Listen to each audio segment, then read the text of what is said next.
오늘은 하나님을 알아가는 네 번째 시간, 창조주 하나님에게서 시작하라는 제목. 본문은 창세기 1장에 있는 1절과 26, 27절 말씀을 근거로 짧게 말씀을 나누도록 하겠습니다. 창세기 1장 1절을 함께 읽겠습니다. 시작. 태초에 하나님이 천지를 창조하시니라. 아멘. 오늘은 창조주 하나님에 대해 잠깐 나누려고 합니다. 두 가지를 말씀드릴 것인데, 하나님은 스스로 존재하신다는 것입니다. 하나님은 스스로 존재하시는 분이시다. 성경을 펼치면요, 제일 먼저 나오는 구절이 오늘 읽은 내용입니다. 태초에 하나님이 천지를 창조하시니라. 하나님 자신의 존재를 증명하는 말부터 시작하지 않고 이미 존재하는 하나님으로부터 시작을 합니다. 아주 간략하지만 굉장히 공격적이죠. 극적인으로 시작하는 게 성경입니다. 여기 태초란 말은 영혼 가운데 처음 시간을 의미합니다. 그러니까 시간 자체의 시작인데, 하나님은 그 전부터 계셨는데 하나님이 시간을 창조하셨다는 것, 그 태초에 하나님이 천지를 창조하시는 바로 그 시작을 말합니다.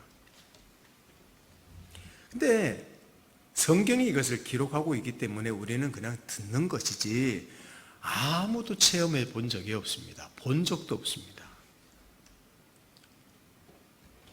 이 순간을 알고 계시고 본 분은 하나님 한 분뿐이십니다.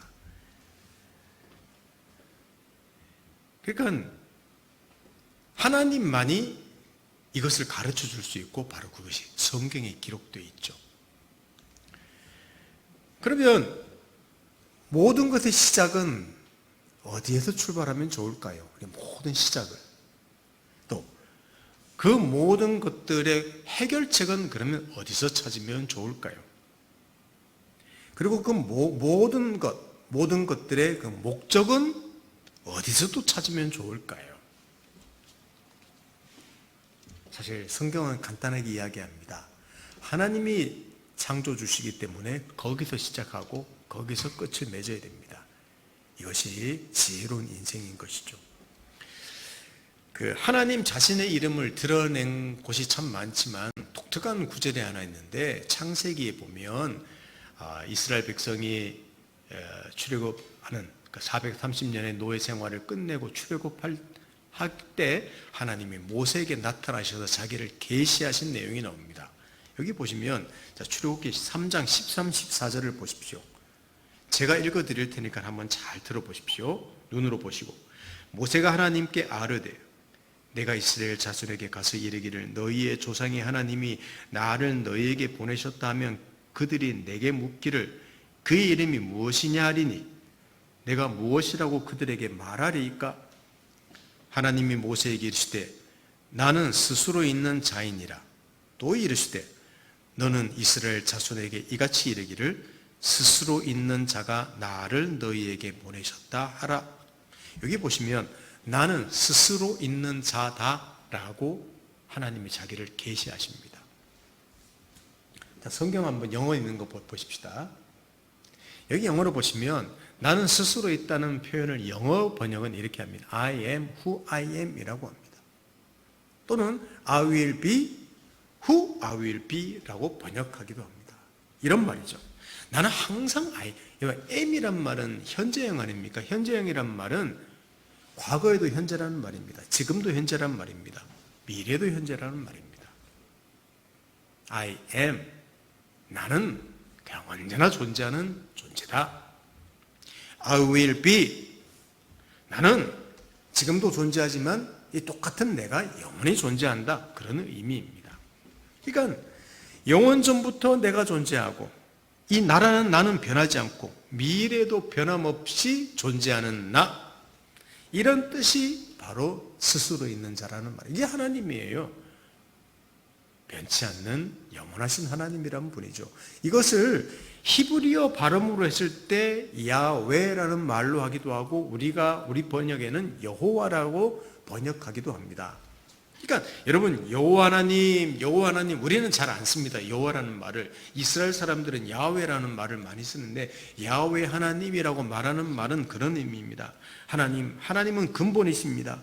영원 전부터 하나님이시고 지금도 하나님이시고 영원히 하나님이십니다. 스스로 존재하시며 모든 존재들의 시작이십니다 라고 고백하는 것이 야훼 하나님이라는 말의 의미예요. 그러니까 그 말은 하나님은 과거에 약속하신 것을 지금도 지키시고 미래에도 똑같이 지키시는 분입니다. 그 능력이 과거에도 그 하나님이셨고 지금도 하나님이시고 미래도 그 하나님이십니다. 이 고백이 야훼 하나님이라는, 어떻게 보면 가장 정확한 하나님의 이름이라고도 할 수 있습니다. 저와 여러분들이 만일 이 야훼 하나님에게 우리 인생의 닻을 내린다면 우리는 정말 쉼을 누릴 수 있을 것입니다. 왜요? 시작이신 분이고 지혜이신 분이고 능력이신 분이고 해결자가 되시고 영원히 의지할 만한 분이시기 때문입니다. 근데 그게 어제는 그런 분이었는데 오늘은 달라지더라. 큰일 나죠. 내일은 변하더라. 그러면 우리 인생의 닻을 내릴 수가 없는 거예요. 사랑하는 성도 여러분, 이와 같이 하나님은 그 무엇에도 구애받지 않고 누구의 영향도 받지 않고 누구와도 의논하지 않는 분입니다. 온 우주 만물을 홀로 계획하시고 홀로 지으시고 홀로 운행하시는 분입니다. 이게 창조주 하나님이란 말의 의미입니다.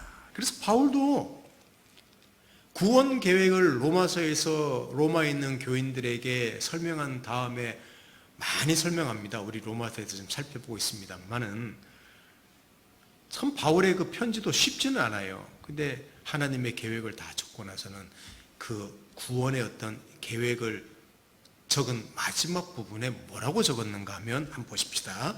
로마서 11장 33절에서 36절. 자, 제가 한 절, 여러분 한 절 한번 읽어보십시다. 깊도다 하나님의 지혜와 지식의 풍성함이요 그의 판단은 헤아리지 못할 것이며 그의 길은 찾지 못할 것이로다. 누가 주의 마음을 알았느냐? 누가 그의 모사가 되었느냐? 누가 주께 먼저 드려서 갚으심을 받겠느냐? 이는 만물이 주에게서 나오고 주로 말미암고 주에게로 돌아감이라. 그에게 영광이 세세 있을지어다. 아멘. 여러분 보십시오. 하나님의 계획, 구원 계획을 다 말해서 그 무한한 지혜를 설명하고는 뭐 간단하게 말하면 나도 잘 모르겠다. 너무 그 하신 일이나 그분의 성품이나 그 위대하심이 커서, 그 지혜가 커서 내가 성령의 감동으로 적긴 적었지만 나도 잘 모르겠다. 찬양합니다. 그런 내용이에요. 여러분, 창조주라는 말에 담긴 그 광대하심, 위대하심, 능력, 지혜를 우리 피조물이 어떻게 다 이해하겠습니까? 바울도 그래서 이런 고백과 찬양을 한 것입니다. 하나님이 이런 분임을 할 때 우리가 겪는 문제는 사실은 문제가 되지 않습니다. 그러나 실제 삶에서는 그렇지 않습니다. 두려움이 옵니다. 낙심됩니다. 염려합니다. 혼란스러워집니다. 아무리 고민해도 해답이 나오지 않을 때 어떻게 하면 좋습니까? 심장만 쿵쾅쿵쾅 뛰지. 이건 찾아오는 두려움, 이걸 이길 장수가 그렇게 많지 않습니다. 이렇게 사람들은 술 마시죠. 자죠. TV 보죠. 영화 보러 가죠. 먹죠. 그냥 수다 떨죠. 괜히 남한테 칼부림하죠. 그 온갖 사람들이 다 있습니다. 견디다 못하면 자기 목숨을 스스로 끊는 사람도 있습니다. 그 인생에 느껴지는 짐이 너무 크기 때문에 그래요.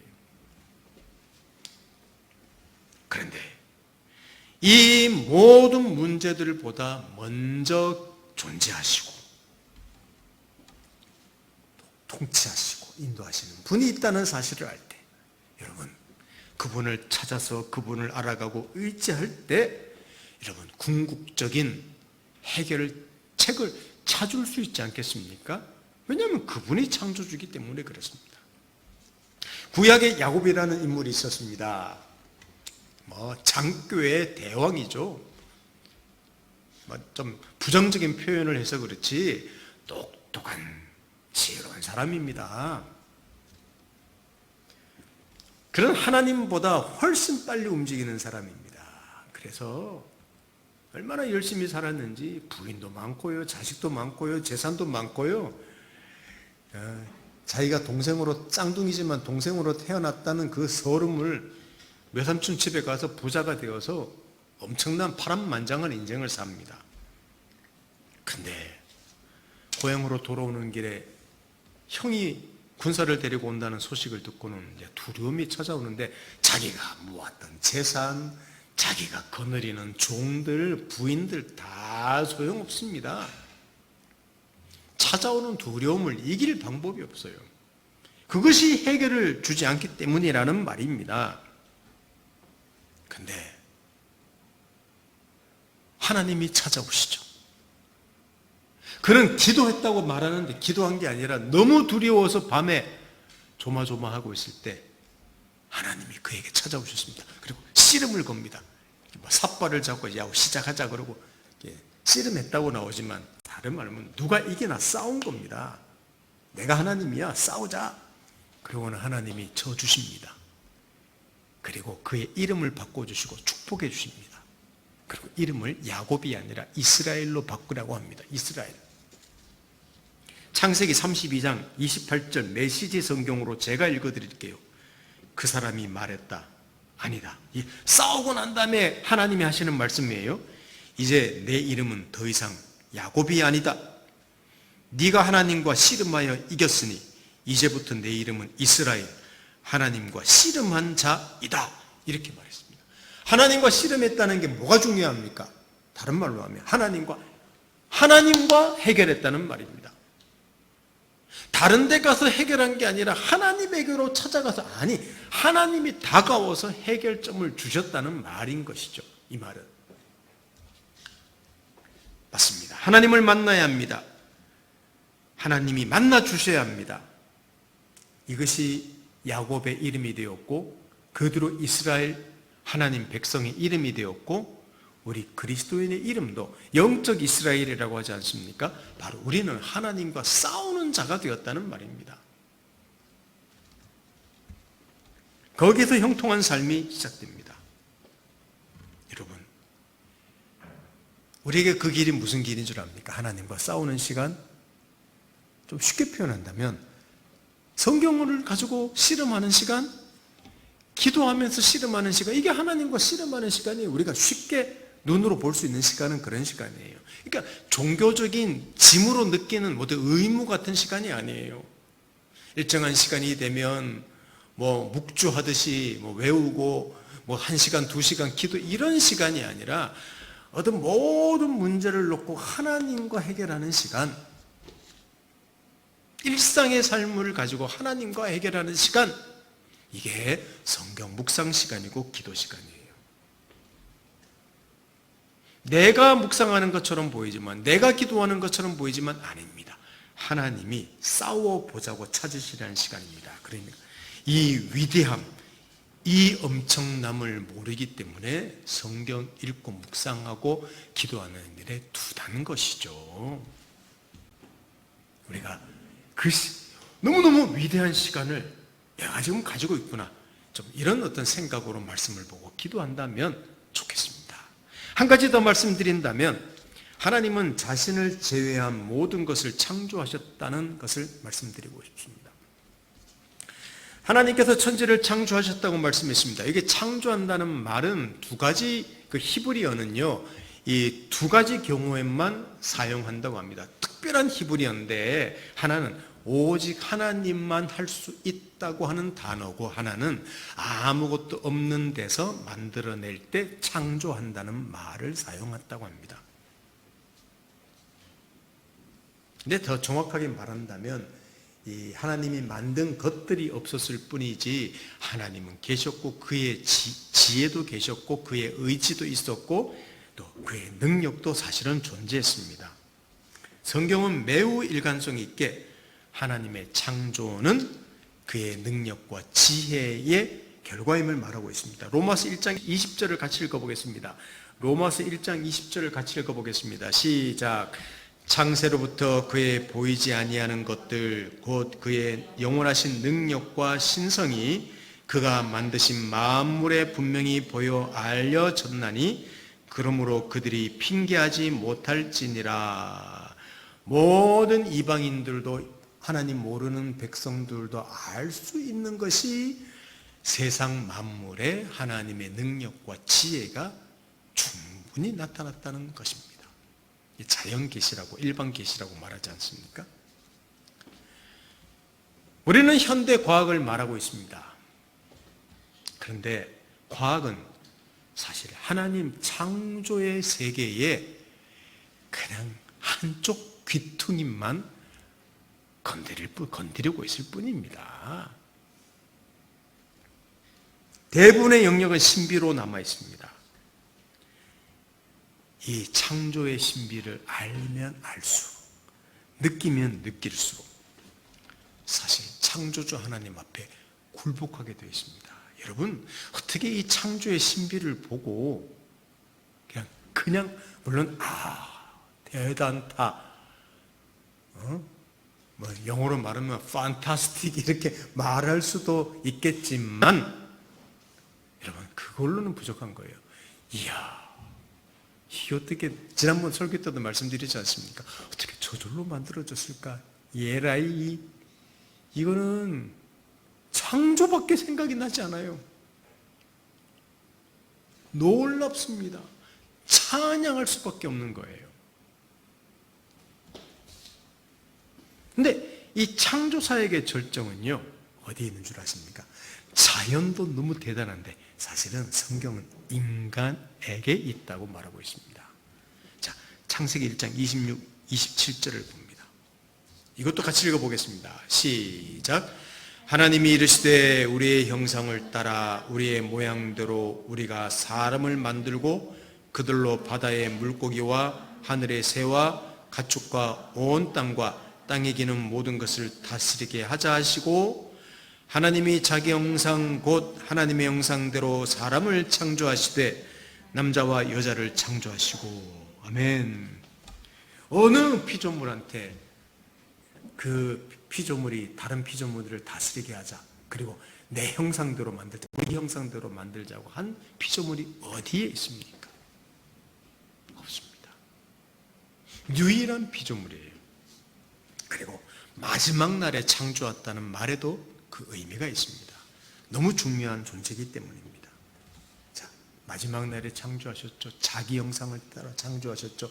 자신이 할 일을 그들에게 부여하셨죠. 여러분, 인간 창조는요, 사실은 하나님 창조의 최고입니다.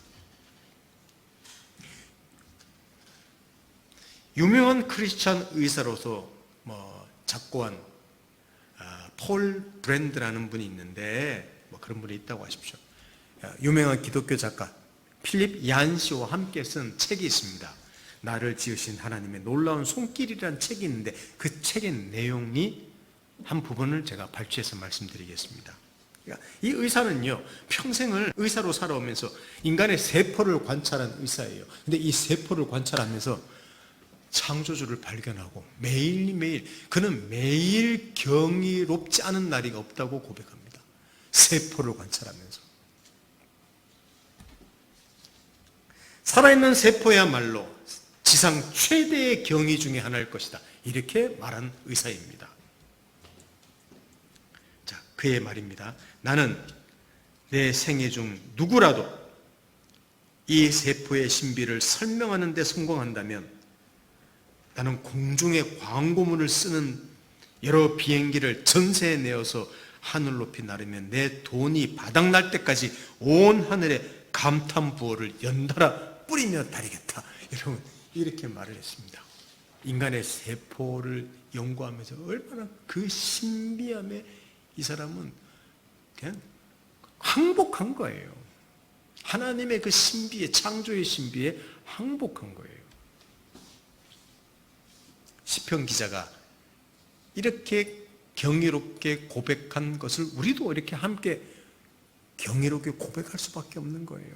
자, 시편 139편 14절도 함께 읽어보겠습니다. 자, 함께 큰 소리로 읽겠습니다. 시작. 내가 주께 감사함은 나를 지으신 심히 기묘심이라. 주께서 하시는 일이 기이함을 내 영혼이 잘 아나이다. 나를 지으심이 심히 기묘함이니이다. 이 말은 원더풀이라는 말입니다. 너무너무 놀랍다는 말입니다. 나를 지으심이. 여러분, 다 우리가 그런 과정을 밟았습니다만 우리가 또 컸지 않습니까? 이든이도 그걸 제가 첫째 외손자 태어났을 때 그걸 경험했지만 또 새로워요. 이준이 아유 그런 게 태어나서 눈, 코, 입, 손가락, 발가락, 발톱, 손톱, 눈 뜨고 보고 웃고 이야 여러분 짐승 하나 태어나도 신기로운데요. 사람이 태어나서 또 그 아이가 자란 아이가 이든이 아닙니까? 오, 우리 그렇게 자랐지 않습니까? 나를 지으심이 심히 기묘함이니이다. 기묘해요. 우리가 그런 존재란 말입니다. 창세기 1장을 읽어보시면요, 다른 식물들, 동물들을 만들 때는 하나님이 그 종류대로 만드시고 말씀하시고는, 근데 인간은 하나님같이 지었다고 유일하게 말하고 있습니다. 이게 하나님 형상이란 말은 하나님과 교제하는 대상이죠. 하나님처럼 만든 존재죠. 하나님처럼 인격을 가진 존재죠.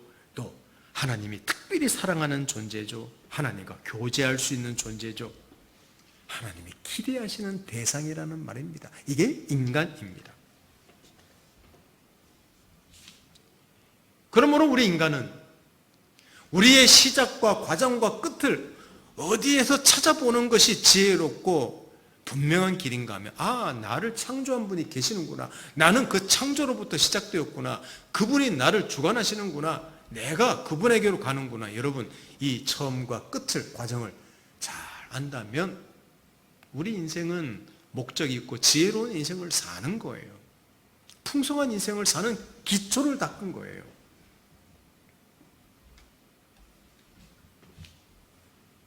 많은 사람들이 삶의 목적을 찾습니다. 나는 무엇이 되기를 원하는가? 나의 목표, 나의 꿈은 무엇인가? 어떻게 해야 행복한 삶을 살 수 있을까? 우리 누구나 고민이죠. 근데 여러분, 내가 한 번도 보지 못한 발명품을 건넨다면 여러분은 그걸 보고 이게 뭐지? 뭐한테 쓰는 거지? 무엇 하는데 쓰는 거지? 의아해할 겁니다. 매뉴얼 같은 걸 봐야 됩니다. 또 그것을 만든 자가 설명을 해줘야만 합니다. 근데 우리가 내가 나를 만든 게 아니에요.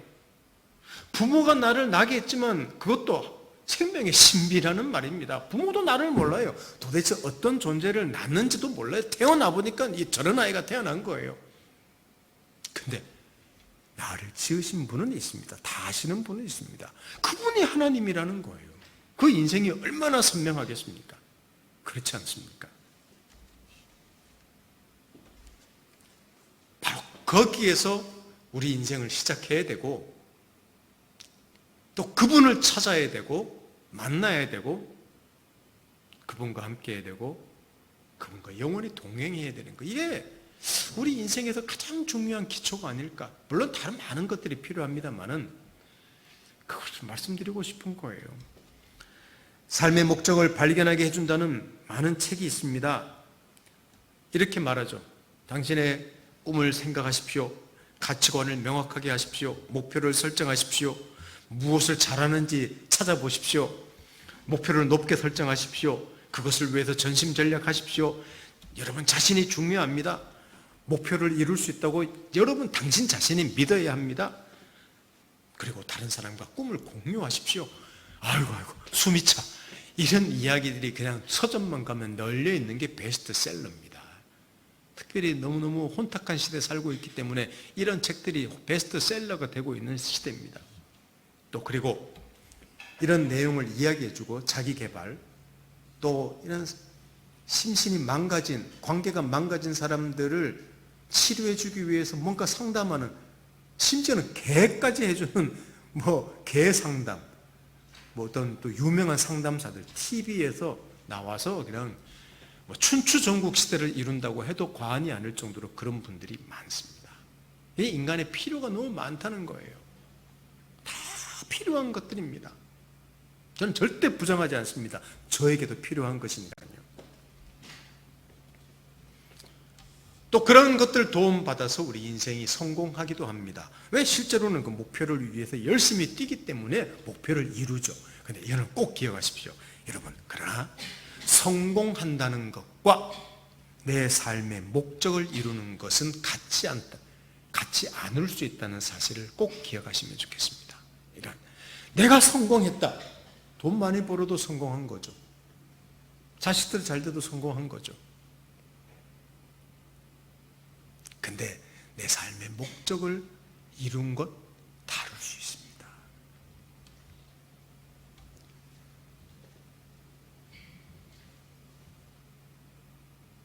그러므로 우리 삶의 목적을 발견하기 위해서는 꼭, 제가 목사이기 때문에 이런 말씀, 또 교회에서 이 말씀 전해줘야지 알지, 밖에 나가면요 이 말 하는 사람 아무도 없습니다. 성경에서 복음 전했다는 이야기하지 다른 책 읽어보면 복음 전했다는 이야기하는 책 아무것도 없습니다. 그래서 성경이 중요한 거예요. 하나님 말씀에 귀를 기울여야 합니다. 그 하나님 말씀을 읽다 보면 이런 말을 합니다. 우리는 하나님의 영광을 위해서 창조되었다고 이런 이야기들이 많이 나옵니다. 인생의 첫 번째 목적이 무엇이냐? 하나님 영광이라고 말도 합니다. 맞습니다. 그런데 잘 이해하셔야 돼요. 하나님 영광이란 말을 오해하면요, 그냥 넌 다 필요 없어, 하나님 위해서 살아, 그리고 한 인간을 무시한, 인간이 하는 모든 노력을 무시할 수도 있습니다. 그렇지 않습니다. 하나님의 영광을 위한다는 것은요, 곧 나를 가장 위하는 길이 된다고 성경은 이야기하는 거예요. 성경 안에서는 왜 그런 줄 아십니까? 성경 안에서는 내가 누구인지, 내가 어디로 가고 있는지, 내가 얼마나 사랑받은 존재인지, 이렇게 나를 최고로 사랑하는 존재가 누구인지, 그리고 내가 살아가야 할 목적이 무엇인지를 하나님께서 세밀히 나타내 주셨기 때문입니다. 그러니까 하나님을 위한다는 말은 그것을 알아가는 거예요. 그러면 뭡니까? 나를 가장 사랑하는 길이죠. 같은 이야기예요. 여러분, 두 가지 따로 생각하시면 안 됩니다. 여기에 우리 인생의 닻을 제대로 내려야 합니다. 한 가지 더 말씀드리면, 이 창조의 하나님 말하다 보면 이 창조의 하나님이 창조만 하시고 멀리 계신 분이 아니라 아들로 오셨다는 것, 이게 마지막으로 말씀드리고 싶은 거예요. 창조주 하나님이 죽은 사람들을 살리기 위해서, 고장난 사람들을 살리기 위해서 오셨습니다. 그리고 그의 죽으심으로 새롭게 하셨습니다. 이거는 짧게 말씀드리고 싶어요. 자, 왜 말씀드리는가 하면, 많은 사람들이 창조주 하나님 믿어. 근데 그 하나님은 창조했고 우리와 상관없이 저기 저편 멀리에 그냥 나는 하나님이야 이렇게 있는 분으로만 생각하는 사람들이 너무나 많아요. 그렇지 않습니다. 하나님은 통치하시고 다스리시고 지금도 우리와 함께 계시고, 심지어는 고장난 인간, 죄인이 된 인간을, 죽은 인간을 고치기 위해서 창조주 하나님이 고치고 살리러 오셨다는 사실입니다. 이게 창조주 하나님이라는 말의 중요한 의미입니다. 골로새서 1장 13절 14절을 마지막 구절입니다. 함께 읽어보겠습니다. 시작.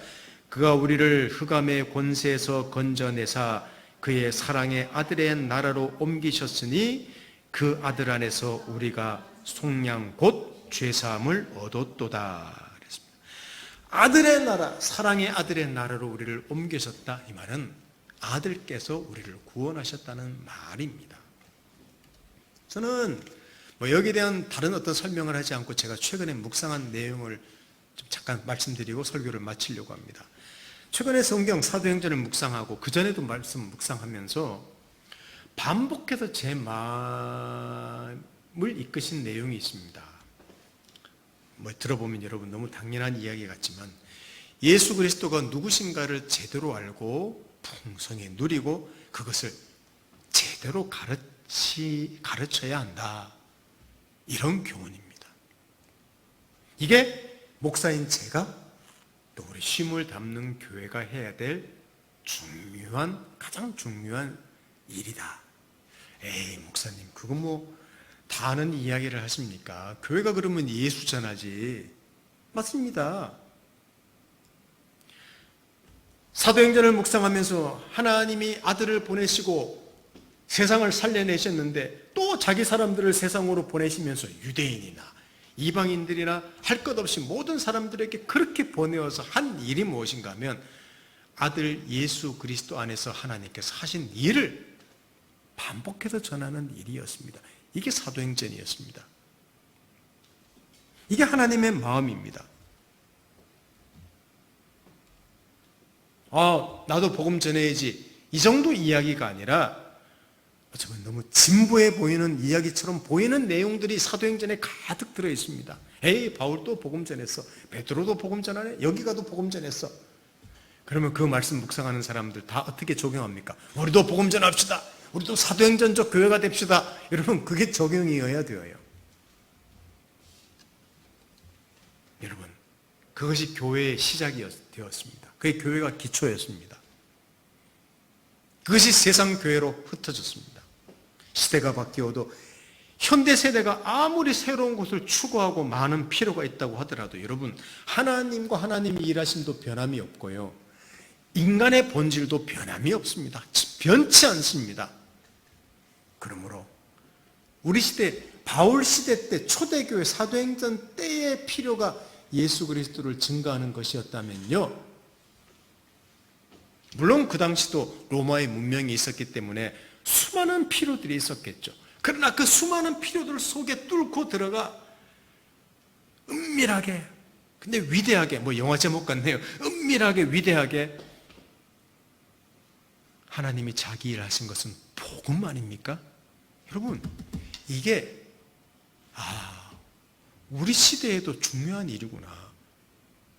교회가 수많은 사역을 해야 되지만 어쩌면 그 일들 다 혹시 못하더라도 진짜 중요한 건 예수 그리스도를 제대로 예수 그리스도를 전하는 이야기를 말씀드린 게 아니에요. 예수 그리스도를 제대로 풍성하게 전하는 것이 저와 또 여러분 교회의 사명임을 다시 한번 제가 반복해서 교훈을 받게 되었습니다.